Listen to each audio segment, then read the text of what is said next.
That is amazing. Yeah. Wow. That's incredible. Are you talking about that guy's hair? Because that was spectacular.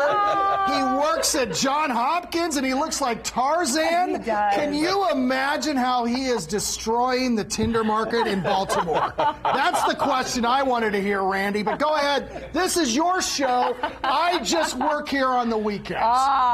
Randy booked the astrophysicist. Yeah, okay. so that's right. Astrophysicist, that is super cool. Hey, on that note, get ready to laugh because 9 local celebrities will soon take turns performing their own stand-up comedy routine. Are we included in this? Are we doing a comedy routine? I'm not sure. Okay, we'll have to ask him. It's all part of an effort to raise money and awareness, of course, for people with disabilities. And the man behind it all is with us, Indiana's own comedian Scott Long, a familiar face here, because we have him on all Indiana bets. Yeah. And Scott, let's start by talking about your personal connection to this. Yeah, so my daughter is on the autism spectrum, and I started doing comedy 30 years ago. She's 18 now. I was doing comedy. My regular show was R-rated. It was edgy. Yeah. Lost some audience fans when I transitioned. But I had all these stories that were different, and they didn't fit. So I did like a huge turn in my career.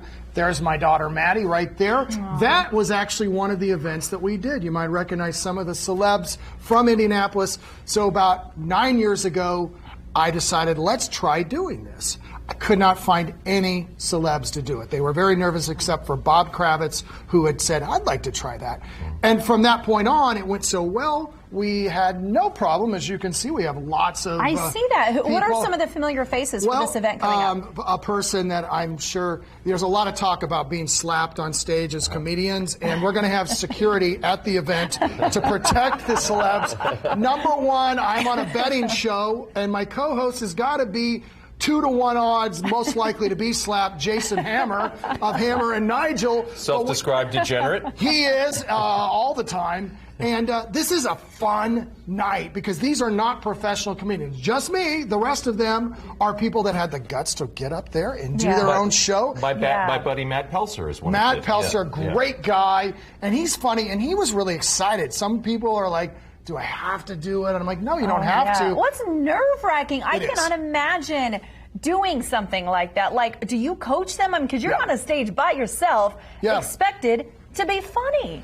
I do coach them. I offer to coach them. Okay. Some people take it. Some people don't. There's a famous person in this city, one of the most famous. His name's Pat McAfee, who now does, has a huge online and radio show, but he had never done stand-up until my event. And then he started doing, theaters and stuff. It just depends on, like, JMV from the #1 or #2 rated, afternoon drive show.